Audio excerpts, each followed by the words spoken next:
Ang hangin sa kahabaan ng Santa Rosa Tagaytay Road ay may dala ng halimuyak ng umaga.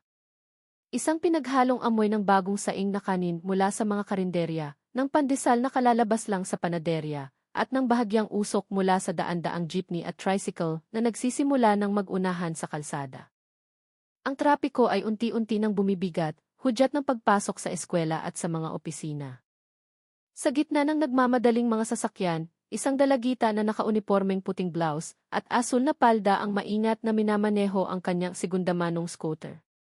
Siya si Liana, o Lia para sa mga kaibigan, isang grade 12 student sa Santa Rosa Integrated National High School. Ang kanyang buhok ay simpleng nakatali sa isang ponytail, at sa kanyang mukha ay mababanaag ang sigla ng isang kabataang puno ng pangarap at determinasyong abutin ang magandang kinabukasan. Katatapos niya lang tumulong sa kanyang ina sa kanilang maliit na karinderya sa harap ng kanilang bahay, naghahain ng mainit na lugaw at kape sa mga parokyano nilang trabahador. Mayroon silang pagsusulit sa Filipino sa unang klase, kaya't bahagyan niyang binilisan ang takbo, maingat na lumulusot sa mga sasakyan upang hindi mahuli. Ngunit tila may ibang plano ang tadhana para sa kanya. Wala pang 1 kilometro ang layo mula sa kanyang eskwelahan, sa isang interseksyon malapit sa pampublikong pamilihan ng Santa Rosa, isang pulis ang biglang humarang sa kanyang daraanan. Hinto! Hinto, ineng, sigaw nito sa tonong halos pasigaw. Agad na itinigil ni Elia ang kanyang motor sa gilid ng daan at ibinaba ang suot na face mask. Opo, sir. Ano po iyon? Magalang niyang tanong. Ang pulis, na may pangalang Reyes sa kanyang name-plate, ay tumayo ng may pagmamalaki, ang dibdib ay nakaumbok na parang pabo. Nasa mga 40 anyos na ito, may makapal na bigote at matalas na titig na kayang magpanginig sa sinuman. Alam mo ba ang kasalanan mo? Malamig niyang tanong, ang bawat salita ay may diin. Hindi po ako sigurado, sir, sagot ni Lia, nagtataka. Suot ko po ang helmet ko at kumpleto naman po ang mga papeles ko. Tingnan mo, sabi ni Reyes, itinuturo ang gulong ng motor ni Lia. Nakatapak ang motor mo sa zebra cross. Bawal yan. Isang mabilis at walang gatol na paghatol. Napatingin si Lia sa sahig. Totoo nga, bahagyang lumampas ang unahang gulong ng kanyang scooter sa puting linya, ngunit hindi naman gaanong kalayo. Kalahati lang siguro ng gulong. Pasensya na po, sir. Hindi ko po sinasadya. Pwede po bang warning na lang, pakiusap niya, ang boses ay may bahid ng pag-aalala. Ngumisi si Reyes, isang ngising puno ng pang-uyam. Kung lahat ng tao, hihingi lang ng pasensya, sino pa ang magbabayad ng multa? Kailangan ng gobyerno ng pera mula sa disiplina ng mga mamamayan. Kinuha niya ang kanyang ticket booklet at nagsimulang magsulat. Ngunit pagkatapos ng ilang sandali, ang kanyang boses ay bumaba, naging tila bulong na may kasamang panunukso. Pero alam mo, pwede naman kitang tulungan. Kung gusto mong mapabilis ang usapan, hindi mo na kailangang dumaan pa sa korte. Bigyan mo na lang ako ng 1,000. Tapos ang problema. Natahimik si Lia. Alam niya ang ibig sabihin nito. Kotong. Areglo. Mula pagkabata, itinuro sa kanya ng kanyang ina ang kahalagahan ng katapatan. Tinitigan niya ang pulis ng may buong tapang. Paumanhin po, sir. Ayaw ko pong magbayad ng ganyan.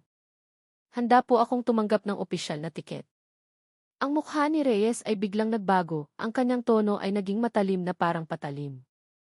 Aba, lumalaban ka pa sa akin. Hindi po, sir. Gusto ko lang po na dumaan sa tamang proseso, mahinahon ngunit matatag na sagot ni Lia. Namula ang mukha ni Reyes. Pakiramdam niya ay nayurakan ang kanyang pagkalalaki at otoridad ng isang estudyante sa high school sa gitna pa ng kalsada. Dagdag pa rito, may ilang motorista na ang bumabagal upang tingnan ang nangyayari. Bumaba ka sa motor mo, sigaw niya. Sumunod si Lia, bagamat ang puso niya ay kumakabog na parang tambol. Hindi niya alam kung ano ang susunod na mangyayari. Kinuha ni Reyes ang kanyang lisensya at rehistro, saka marahas na hinablot ang susi ng motor mula sa kamay ni Lia. I-impound ko muna tong motor mo. Sumama ka sa presinto. Sir, kailangan ko pong pumasok sa eskwela. May exam po ako. Manahimik ka, dagok niya. Kung gusto mong pumasok, sana sumunod ka kanina. Ngayon, sumama ka sa akin. Kinalagkad ni Reyes si Ilya patungo sa isang maliit na police community precinct, AC, sa gilid ng kalsada. May dalawa pang pulis doon, ngunit sila inanatiling tahimik, nagkukunwaring abala sa kanilang mga papel. Si Reyes ang tila hari sa kanyang maliit na kaharian. Sa loob ng presinto, masikip at maalinsangan ang pakiramdam. May isang lumang lamisang kahoy, ilang upuang plastik, at isang dekuryenteng bentilador na mabagal ang ikot, na parang pagod na sa pagpapagalaw ng mainit na hangin. Umupo si Reyes at pinaglaruan ang kanyang cellphone. "O, ayaw mo talagang mag-areglo?" tanong niya nang hindi man lang tumitingin kay Ilya. Yumuko si Ilya, pinipigilan ang mga luhang nagbabadyang tumulo. "Hindi po, sir. Maliit lang po ang pagkakamali ko at estudyante lang po ako. Gusto ko po sanang dumaan sa tamang proseso." Huminga ng malalim si Reyes at tumayo. Ang mga kabataan ngayon ang daming arte. Akala mo kung sino kang makipag-usap sa pulis? Lumapit siya, ang mga mata ay nanlilisik. Kung ayaw mong sumunod sa pakiusap, idaan natin sa sapilitan. Bigla, dumukot si Reyes ng isang piraso ng straw ng walis tingting mula sa ilalim ng mesa. Hinawakan niya ang mga kamay ni Ilya at itinali sa sandalan ng upuang plastik na nagdulot ng isang maliit na paghiyaw mula sa dalaga. "Sir, bakit po ninyo ginagawa to?" "Wala po akong ginagawang masama." "Manahimik ka." Hinampas ni Reyes ang mesa ng malakas. "Gusto mong magmatigas? Kaya ko ring magmatigas. Para magtanda ka." Ang dalawa pang pulis sa loob ay yumuko, nagkunwaring walang nakikita. Sa labas, ang ingay ng mga sasakyan ay patuloy na nag-aaway.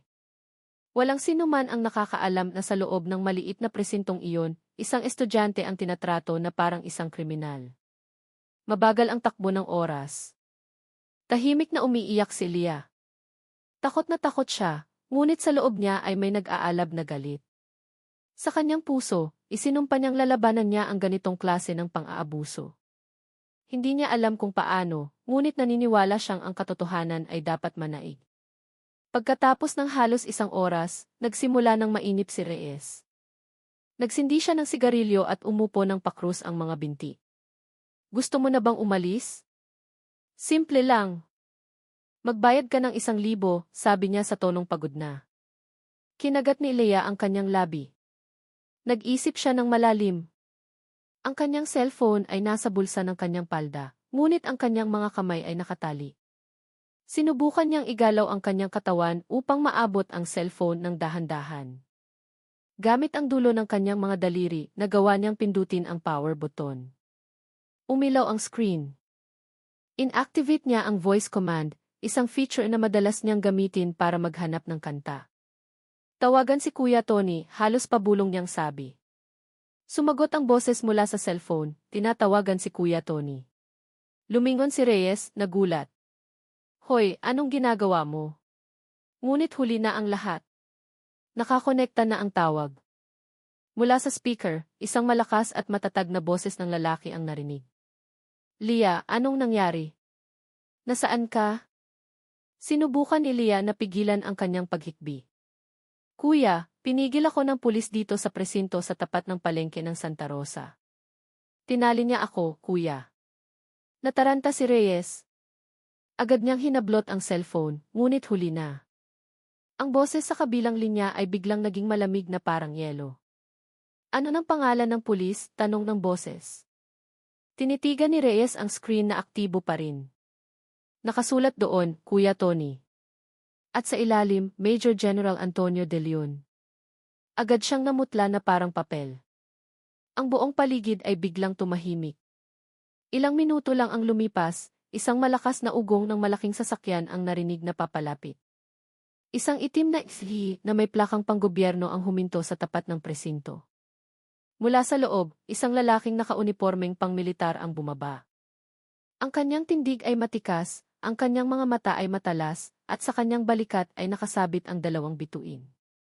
Lahat ng pulis sa presinto ay agad na tumayo ng tuwid. Sinubukan ni Reyes na itago ang kanyang namumutlang mukha, ngunit ang kanyang mga mata ay hindi makatingin ng diretsyo. Pumasok si Major General Antonio de Leon. Sa loob, nakita niya ang kanyang kapatid na si Ilya, nakaupo pa rin sa upuan na may tali sa mga kamay. Diyos ko, bulong niya, mahina ngunit puno ng nagngangalit na galit. Anong karapatan ninyo? Sabi niya, ang boses ay mahinahon ngunit may bigat na parang bato. Nagsimulang manginig si Reyes. Papasensya na po, General. Hindi ko po alam na kapatid niyo siya. Hindi mahalaga kung sino siya, dagok ni General De Leon. Saan sa batas nakasulat na pwede ninyong talian ang isang sibilyan, lalo na ang isang estudyante? Lahat ng tao sa loob ng presinto ay natahimik. Tanging ang pag-ikot ng luma at maingay na bentilador ang naririnig. Maingat na kinalagan ni General De Leon ang tali sa mga kamay ni Lia. Ayos ka lang ba, bunso? Umiling si Lia habang pinipigilan ang mga luha. Okay lang po ako, kuya. Natakot lang po ako. Tumayo si General De Leon at tinitigan si Reyes ng matalim. Dinungisan mo ang pangalan ng institusyon ninyo at sisiguraduhin kong pagbabayaran mo ito. Sinubukan ni Reyes na magsalita, ngunit tila may bumara sa kanyang lalamunan. Ang dalawa pang pulis ay nakayuko lang sa takot. Ilang sandali pa, ang itim na sigu ay umalis na, dala si Lia palayo sa lugar na iyon. Ang mga taong nakakita sa pangyayari ay nagbubulungan na lamang. Hindi nila alam ang buong kwento, ngunit isang bagay ang sigurado, sa araw na iyon sa maliit na presinto sa Santa Rosa, ang kawalang katarungan ng isang tiwaling alagad ng batas ay nabunyag sa pinakahindi inaasahang paraan. Ngunit hindi pa dito nagtatapos ang kwento. Dahil pagkatapos ng insidenteng iyon, hindi lang pagsaway ang nais ni General De Leon, kundi ang pagpapatupad ng hustisya, upang ang ganitong pangyayari ay hindi na maulit pa sa sinumang dalagita sa buong bansa. Huminto ang sasakyan sa harap ng isang simpleng bahay sa isang subdivision sa gilid ng Santa Rosa. Si Elia ay humihikbi pa rin, mahigpit ang hawak sa kamay ng kanyang kuya.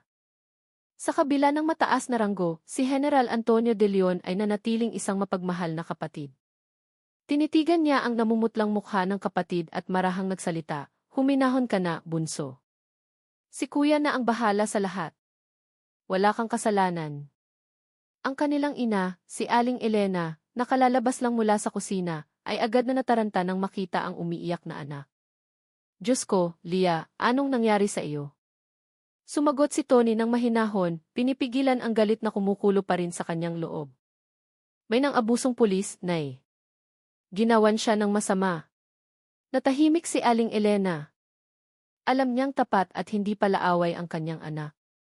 Ngunit nang marinig ang salitang kipulis, ang puso niya ay pinaghalong takot at galit. "Anak, huwag ka nang makialam ng malalim. Sundalo ka, baka lumaki pa ang gulo," nag-aalala niyang sabi. Tiningnan ni Tony ang kanyang ina ng may pag-unawa. "Nay, kaya sila nagiging matapang ay dahil maraming tao ang nananahimik. Sa pagkakataong ito, hahayaan ninyo akong magsalita para sa atin." Nang hapong iyon din, tinawagan ni Tony ang Integrity Monitoring and Enforcement Group, IMEG, ng FE sa Camp Crame. Sa kalmado ngunit matatag na boses, ipinaliwanag niya ang buong kronolohiya ng pangyayari, kumpleto sa ebidensya mula sa kikikis ng isang tindahan malapit sa presinto at isang maikling video na nakuha ni Elia sa kanyang cellphone bago ito agawin. Hindi lang ito simpleng paglabag sa disiplina, sabi niya sa opisyal ng IMEG. Ito ay pagpapahirap sa isang sibilyan at ang maisala ay dapat managot. Agad na umaksyon ang IMEG. Ang pangalan ni Police Staff Sergeant Marco Reyes ay isinama sa listahan para sa agarang investigasyon. Ang dalawa pang pulis na nasa presinto ay ipinatawag din. Sa social media, nagsimula ng kumalat ang balita. Isang nakasaksi mula sa malayo ang nagpost ng litrato ni Elia habang dinadala sa presinto na may caption, "High school student, kinalagkad ng pulis sa tapat ng palengke. Ayaw daw magbigay ng kotong." Naging viral ang post sa loob lang ng ilang oras. Dinumog ng mga netizen ang comment section. Nakakahiya ang mga pulis na ganito. Pati estudyante tinatakot. Paano pa kaming mga ordinaryong mamamayan? Sana maparusahan ang gagong iyan. Napilitan ang lokal na pulisya na magdaos ng isang press conference kinahapunan. Sinubukan ni Police Colonel David Santos, ang Provincial Director, na pakalmahin ang sitwasyon.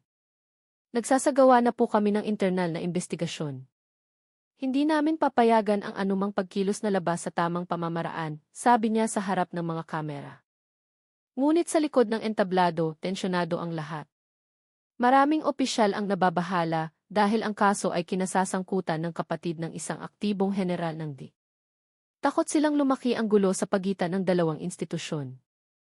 Kinabukasan, dumating si Tony sa headquarters ng pulisya sa Santa Rosa, nakasibilyan. Kalmado ang kanyang mukha, ngunit matalas ang kanyang mga mata. Pagpasok niya, lahat ng pulis na nakakasalubong niya ay bumabati ng may kaba. Alam nila kung sino siya. Sa interrogation room, balisang nakaupo si Sergeant Reyes. Namumutla ang kanyang mukha at nanginginig ang mga kamay. Sa harap niya, 3 miyembro ng IMEG ang nagsusulat ng ulat. Nang pumasok si Tony, tumahimik ang buong silid. Ito ba yung tao? Mahinang tanong ni Tony. Tumango ang isang miyembro ng IMEG. Opo, General. Kinuha na po namin ang kanyang paunang salaysay. Lumapit si Tony. Mababa ngunit may otoridad ang kanyang boses. Alam mo ba na ang ginawa mo kahapon ay maaaring magdulot ng trauma sa batang iyon habang buhay? Yumuko si Reyes. Nagkamali po ako, General. Nadala lang po ako ng emosyon. Lumaban po kasi siya. Tiningnan siya ni Tony ng matalim. Ang paglaban ay hindi dahilan para talian ang isang estudyante. Alam mong paglabag iyan sa karapatang pantao, hindi ba? Hindi sumagot si Reyes. Ang kanyang mga mata ay nagluluha, pinaghalong takot at hiya. Huminga ng malalim si Tony. Kung hihingi ka ng tawad, huwag sa akin. Humingi ka ng tawad sa biktima at sa publikong binigo mo. 3 araw ang lumipas, naging abala ang bakura ng police headquarters. Dumating ang mga mamamahayag mula sa iba't ibang media outlet. Isang press conference ang idinaos kung saan si Sergeant Reyes ay nakatayo sa harap ng mikropono, nakayuko. Sa tabi niya ay si Colonel Santos at 2 opisyal ng IMEG. Sa mabigat na boses, sinabi niya, ako po, si Staff Sergeant Marco Reyes, ay humihingi ng paumanhin sa publiko, sa institusyon ng A, at lalo na kay Liana at sa kanyang pamilya, para sa aking hindi nararapat na ginawa. Ako po ay nagkamali at handang tanggapin ang anumang parusa. Pinanood ni Elia ang balita mula sa kanilang bahay, kasama ang kanyang ina at ilang kapitbahay. Kahit may kirot pa sa kanyang puso, tinitigan niya ang telebisyon ng walang galit. Tinapik ni Aling Elena ang balikat ng anak. Tingnan mo, anak. Hindi natutulog ang Diyos. Ang may sala ay nalalantad din sa huli. Si Tony, na nakatayo sa likod ng mga reporter, ay walang imik. Ngunit sa kanyang mukha ay mayroong isang tahimik na kasiyahan. Hindi paghihiganti ang hanap niya, kundi katarungan. Ngunit hindi doon natapos ang lahat. Kinagabihan, nakatanggap si Tony ng isang text message mula sa isang hindi kilalang numero. Mag-ingat ka, General. Marami ang hindi natutuwa sa pakikialam mo sa trabaho ng mga pulis. Umiti lang si Tony. Matagal na niyang alam kung paano gumagana ang sistema. Hindi ako nakikialam, reply niya. Sinisiguro ko lang na may saysay pa rin ang batas. Samantala, sa social media, dinumog ng komento ang video ng paghingi ng tawad ni Reyes. Mayroong nagpatawad, ngunit mas marami ang nanawagan na ikulong siya. Ilang aktivista para sa karapatang pantao ang nagsimulang makisali, hinihiling na huwag itong huminto sa parusang pandisiplina, kundi ituloy sa kasong kriminal. Sa loob ng police headquarters, balisa si Colonel Santos. Nakatanggap siya ng tawag mula sa isang mataas na opisyal sa regional office na nagsasabing pakalmahin na ang sitwasyon. Huwag mo nang palakihin pa sa publiko, sabi nito. Sapat na ang internal na parusa. Ngunit alam ni Santos na huli na ang lahat. Alam na ng publiko at nadungisan na ang pangalan ng institusyon. Kung itatago natin, mas lalala pa, sir, matatag niyang sagot. Mas mabuti nang ilabas na natin ang lahat. Samantala, si Reyes, na suspendido na, ay nakaupo sa kanyang bahay at nagmumuni-muni. Umiiyak ang kanyang asawa dahil laman na sila ng balita sa buong bansa. Bakit mo kasi ginawa iyon, mahal, hikbi nito? Ipinatong ni Reyes ang mga kamay sa kanyang mukha. Akala ko simpleng pangungutong lang. Hindi ko alam na aabot sa ganito. Lumipas ang ilang araw, bumalik na si Elia sa eskwela. Maraming mga kaklase ang tumitingin sa kanya nang may paghanga. May mga nagbubulungan, may mga direktang nagtatanong. Leah, hindi ka ba natakot na labanan yung pulis? Tanong ng isang kaibigan. Ngumiti si Leah. Natakot, pero kung mananahimik ako, mas lalo silang magiging matapang. Maging ang kanyang mga guro ay nagbigay ng suporta. Inanyayahan pa siya ng kanilang prinsipal na magsalita sa flag ceremony upang magbigay inspirasyon tungkol sa katapangan at katapatan. Sa mahinang boses, sinabi ni Leah sa harap ng lahat ng estudyante, dapat tayong maging matapang na magsalita kapag may nakikita tayong mali. Dahil ang pananahimik ay isang paraan din ng pagkakamali. Umalingaw-ngaw ang palakpakan sa buong grounds ng eskwelahan. Maraming estudyante ang napayuko sa paghanga, ang ilan ay napaluha pa. Ang dating nakakatakot na karanasan ay naging isang mahalagang aral para sa buong paaralan. Isang linggo pagkatapos ng press conference, hindi pa rin humuhupa ang kaso ni Leah. Sa halip na mamatay, lalo pang lumaki ang apoy. Ang video ng insidente at ng paghingi ng tawad ni Reyes ay kumalat na sa buong bansa. Ang mga istasyon ng telebisyon, news portals, at maging mga investigative YouTubers ay tinatalakay na ito. Estudyante, tinali ng pulis dahil tumangging magbigay ng kotong. Kapatid ng general, biktima ng pang-aabuso. Publiko, nanawagan ng reforma sa FA. Sa kabilang banda, nagsimula ng mapagod si Leah sa atensyon. Hindi siya sanay na nasa spotlight. Ngunit sa tuwing bubuksan niya ang kanyang cellphone, walang tigil ang mga notifikasyon. Mga hiling para sa interview, suporta mula sa mga hindi kakilala, at maging mga pahiwatig na banta. Isa rito ay nagsasabing, pinapahiya mo ang isang malaking institusyon. Mag-ingat ka, huwag kang masyadong maingay. Hindi niya ito ipinakita sa kanyang ina. Ngunit alam ito ng kanyang kuya Tony. Pinakalma niya si Leah. Sabihin mo agad kay kuya kung may mangyari. Hindi tayo dapat matakot sa mga taong mali. Sa SFA Regional Headquarters, mainit ang pulong ng hapong iyon. Ang kasong ito ay nagpabagsak na naman sa imahe ng sabi ng isang senior na opisyal. At ngayon, dinala na sa Kongreso. Araw-araw itong tinatalakay ng media. Huminga ng malalim ang regional director. Alam ko. Pero hindi natin pwedeng protektahan ang isang miyembro na malinaw na nagkamali. Ngunit isang mas malakas na boses ang sumabat. Kung hahayaan nating makialam ang mawawalan na ng respeto ang mga tao sa pulis. Kailangan itong kontrolin. Matagal ang debate, ngunit ang desisyon ay naging malinaw. Si Sergeant Reyes ay tatanggalin sa serbisyo at haharap sa kasong kriminal. Ngunit marami ang hindi natuwa. May isang grupo sa loob ng kapulisan na pakiramdam ay nayurakan ang kanilang dangal. Nagbubulungan sila sa mga pasilyo, sinisisi si Tony dahil sa pagpapahiya sa kanilang hanay. Nang gabing iyon, malakas ang buhos ng ulan sa Santa Rosa. Tahimik ang bahay ni Aling Elena, ngunit hindi mapakali si Leah. Nag-aaral siya sa kanyang kwarto nang biglang namatay ang ilaw. Brownout na naman, mahina niyang sabi. Ngunit ilang sandali pa, may narinig siyang motor na huminto sa tapat ng kanilang bahay. Dalawang lalaking nakaitim na kapote ang matagal na nakatayo sa labas ng kanilang gate. Sumilip si Leah sa bintana. Ang isa sa kanila ay nakatitig sa direksyon ng kanilang bahay bago umalis ng walang imik. Tinawag ni Leah ang kanyang ina.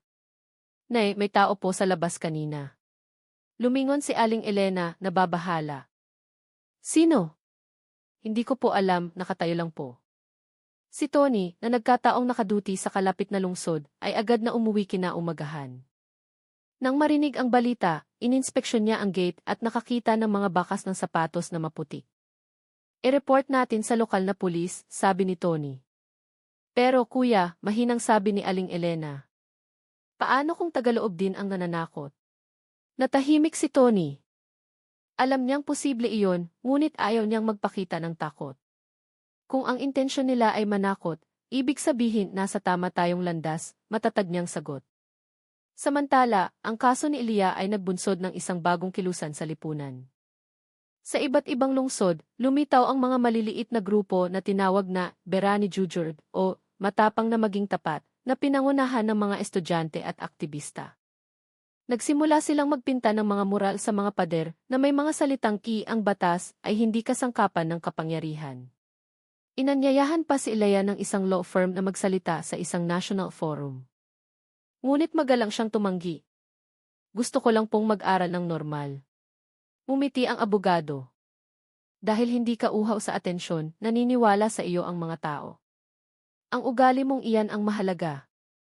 Isang hapon, nakatanggap si Tony ng imbitasyon mula sa SEC Regional Director para sa isang pribadong pag-uusap. Nagkita sila sa isang simpleng opisina, walang media.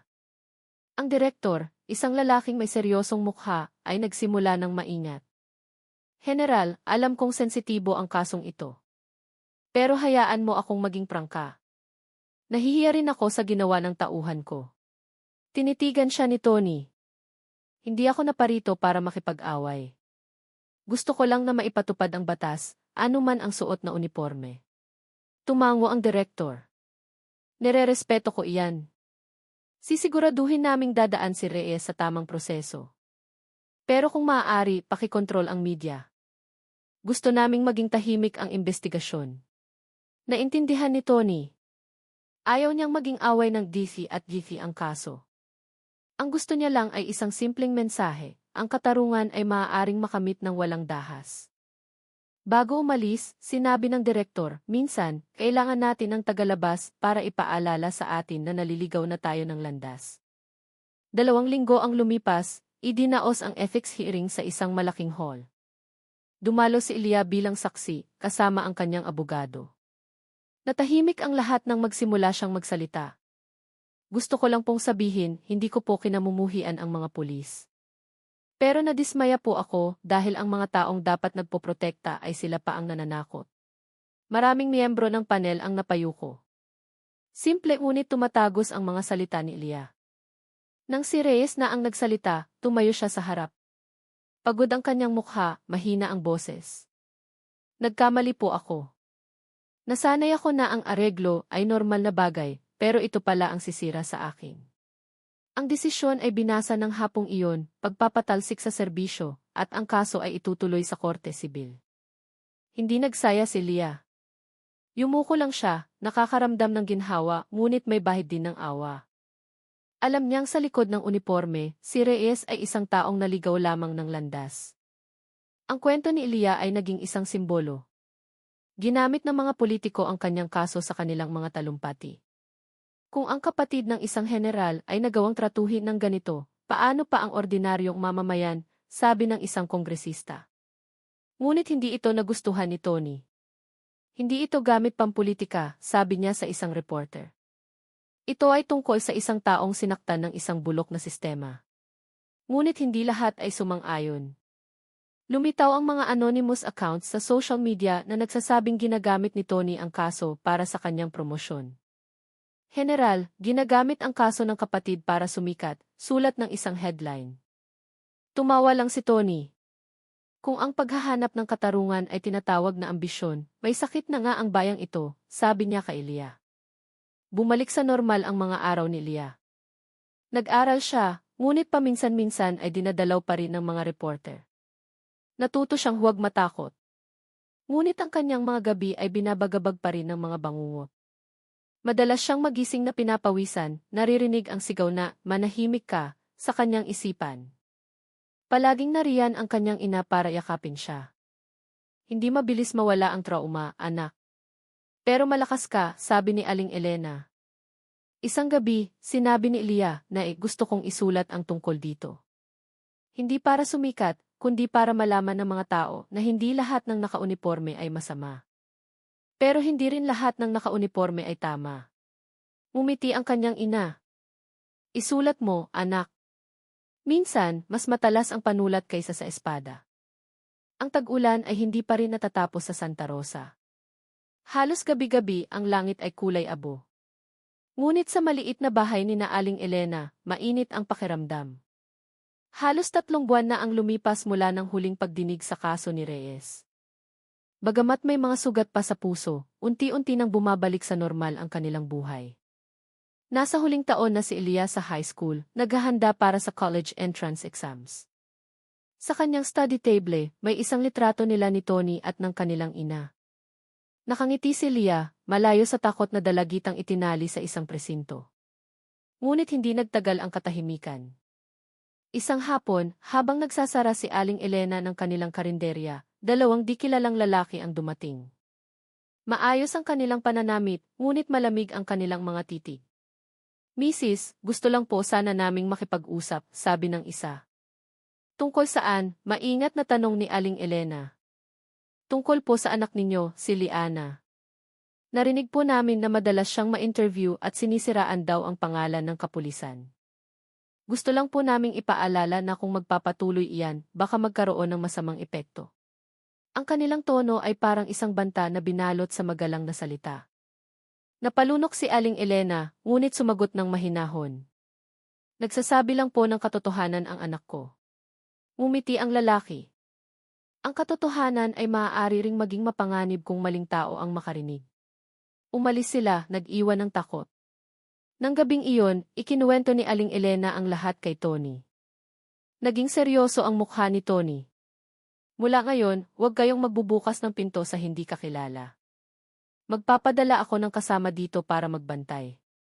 Ilang araw pa, nakatanggap si Tony ng impormasyon mula sa isang kasama sa military intelligence.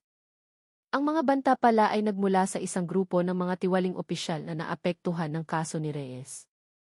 Natatakot silang mabunyag ang iba pa nilang mga kalokohan. Ang kaso ni Lia ay nagbukas ng isang mahabang kadena ng katiwalian sa kalsada, paliwanag ng kanyang kasama. Sabado ng gabi, gumagawa ng assignment si Lea nang may marinig siyang tunog ng nabasag na salamin mula sa likod ng bahay. Isang anino ang dumaan sa bintana ng kusina. "Ne, may tao," sigaw niya. Si Tony, na nasa bahay ng gabing iyon, ay mabilis na lumabas. Kumuha siya ng flashlight at tumakbo sa likod. Sa dilim, nakita niya ang dalawang anino na tumatakbo patungo sa isang eskinita. "Hinto," sigaw niya. Ngunit nawala na sila. Ang naiwan lang ay isang malaking bato at isang piraso ng papel na nakatali dito. Ang nakasulat ay simple ngunit tumatagos, "Manahimik ka o magiging abo ang bahay mo." Ngunit ang resulta ay kabaligtaran. Kinabukasan, nagdao si Tony ng isang maikling press conference sa harap ng kanilang bahay. "Ang aming pamilya ay hindi urong," sabi niya. "Naniniwala kaming maipapatupad pa rin ang batas. Hindi kami naghahanap ng kaaway. Gusto lang naming magkaroon ng konsensya ang bayang ito." Ang kanyang pahayag ay naging headline. Muling nagising ang publiko. Ang hashtag na "Kami ay para kay Lia at batas para sa lahat" ay naging trending. Libu-libong mensahe ng suporta ang dumating, maging mula sa mga batang pulis na nagsulat, "Humihingi kami ng tawad para sa ginawa ng aming mga senior. Gusto naming maging mabuting pulis." Napaiyak si Lia habang binabasa ito. "Kuya, marami pa rin palang mabubuting tao," sabi niya. Ngumiti si Tony. "Palaging mayroon. Minsan lang, natatakot silang magsalita. Ngayon, alam na nilang hindi pagpipilian ang manahimik." Ang kaso ng pananakot sa pamilya ni Lia ay pinangasiwaan ng isang joint team mula sa Ihi at Lee. Ang resulta ay nakakagulat. Ang dalawang lalaking pumunta sa kanilang bahay ay mga dating pulis na matagal nang tinanggal dahil sa kaso ng Kotong. Nag-anunsyo ang AIS chief ng isang malawakang internal cleansing program. Sa mga eskwelahan, ginamit ng mga guro ang kwento ni Lia sa kanilang mga klase. Ang katapangang magsalita ng totoo ay isang uri ng pagmamahal sa bayan, sabi ng isang guro sa Santa Rosa. At sa bulletin board ng eskwelahan, nakadisplay ang isang sinulat ni Lia, "Ang katarungan ay hindi regalo, ito ay bunga ng katapangan." Ilang buwan pagkatapos nito, nakatanggap si Lia ng sulat mula sa isang rehabilitation center. Isang kahilingan mula kay Sergeant Reyes. Sa simula ay nag-alinlangan si Lia, ngunit pumayag din siyang makipagkita. Sa opisina ng center, kasama si Tony, nakita niya si Reyes. Malaki na ang ipinagbago nito. Payat, pagod, ngunit may katapatan sa kanyang mga mata. "Patawarin mo ako, Ineng," sabi niya. "Nawala sa akin ang lahat. Pero ang pinakamasakit ay hindi ang pagkawala ng ranggo, kundi ang kahihiyan sa harap ng mga anak ko." Natahimik si Lia. May sugat pa rin sa kanyang puso, ngunit mayroon ding awa. "Pinapatawad ko na po kayo, sir," sabi niya. "Sana po ay tulungan ninyo ang iba na huwag maligaw ng landas na tulad ng nangyari sa inyo." Tumulo ang luha sa mga mata ni Reyes. "Ipinapangako ko." Ang pagtatagpong iyon ang nagsara sa isang mahabang sugat. Para kay Leah, ang pagpapatawad ay hindi paglimot, kundi pagpapakawala sa isang pabigat na matagal na niyang pinasan. 5 taon ang lumipas. Si Leah ay isa ng estudyante ng abogasya sa University of the Philippines. Kilala siya bilang isang batang aktivista na madalas magsalita tungkol sa reforma sa batas at integridad. Hindi niya kailanman ginamit ang pagiging kapatid ng isang general. Ang gusto niya lang ay ipagtanggol ang mga walang boses. Si Tony naman ay retirado na, masayang naninirahan kasama ang kanilang ina. Sa tuwing nakikita niya ang kapatid sa telebisyon, napapangiti siya. Dati, biktima ka, sabi niya minsan.